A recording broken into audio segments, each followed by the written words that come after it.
While short-term downside risks from the Brexit vote has largely subsided, the long-term potential economic impact remains uncertain.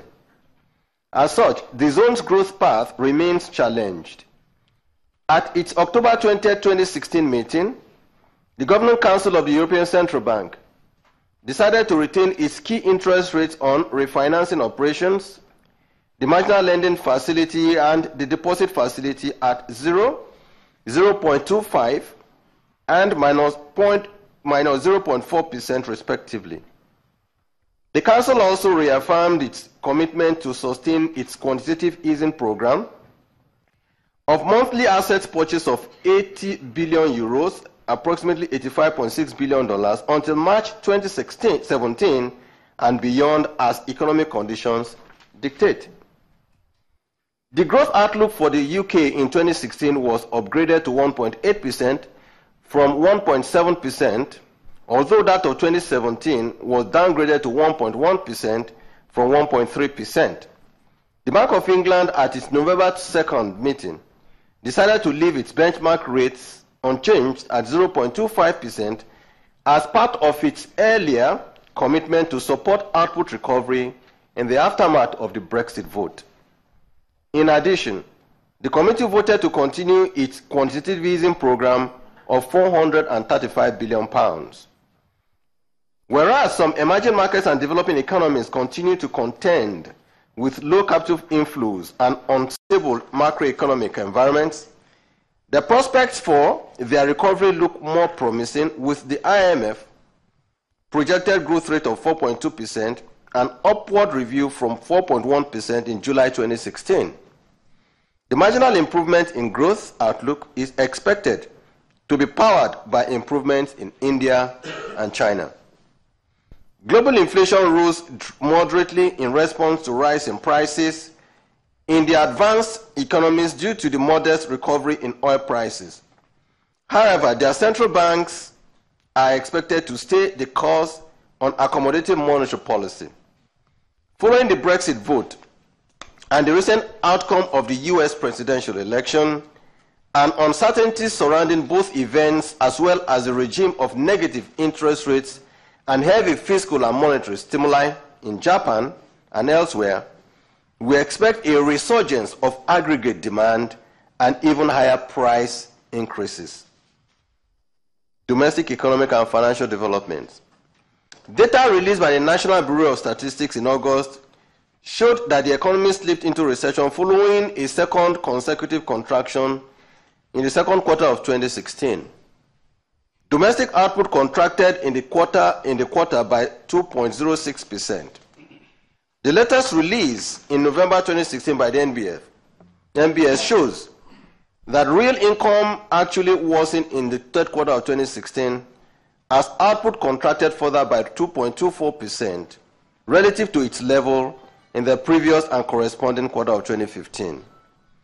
The non-oil sector grew by 0.03%, following the 0.38% contraction during the second quarter of 2016, driven by agriculture, which grew by 4.54%. The MPC noted that the key undercurrents, shortage of foreign exchange, low fiscal activity, high energy prices, and the accumulation of salary arrears, especially at the subnational levels of government, continued in the third quarter of the year. Members also noted that those conditions could not have been ameliorated directly with monetary policy instruments. It, however, recognized the need to continue to set monetary conditions in such a way as to enable fiscal policy the required space to improve public investment in public infrastructure. Prices. The committee noted that headline inflation continued to rise in October 2016 to 18.3% from 17.9% in September and 17.6% in August 2016, thus maintaining the upward momentum since January 2016. The increase in headline inflation in October reflected increases in both the food and core components of inflation. Core and food inflation increased from 17.7% and 16.6% in September to 18.1% and 17.1% respectively in October 2016. The committee also noted the less rapid movement in the month-on-month CPI between September and October. Headline inflation index month-on-month rose by 0.83% in October from 0.81% in September, contrasting the successive declines since May 2016. Similarly, the core index has been increasing at a slower pace since May, when it rose by 2.7%.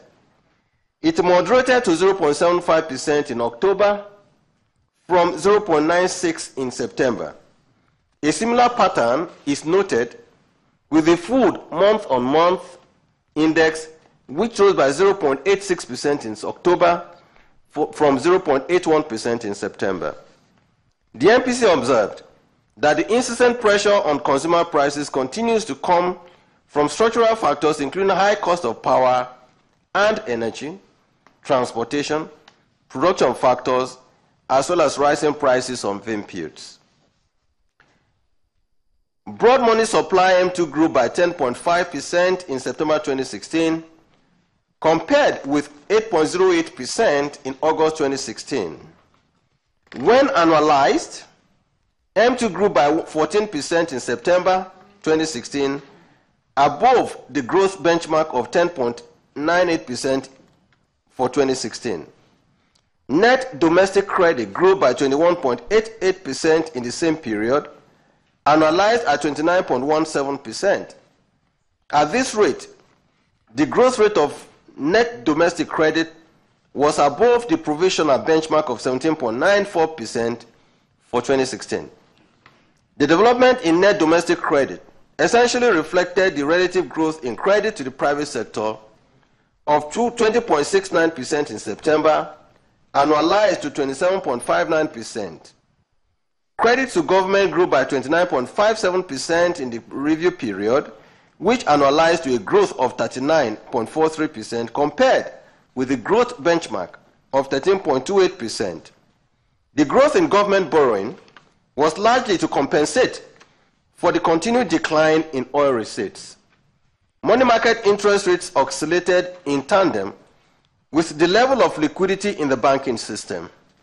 Average interbank core rate, which stood at 11.5% on the 11th of October 2016, closed at 15.02% in November 2016.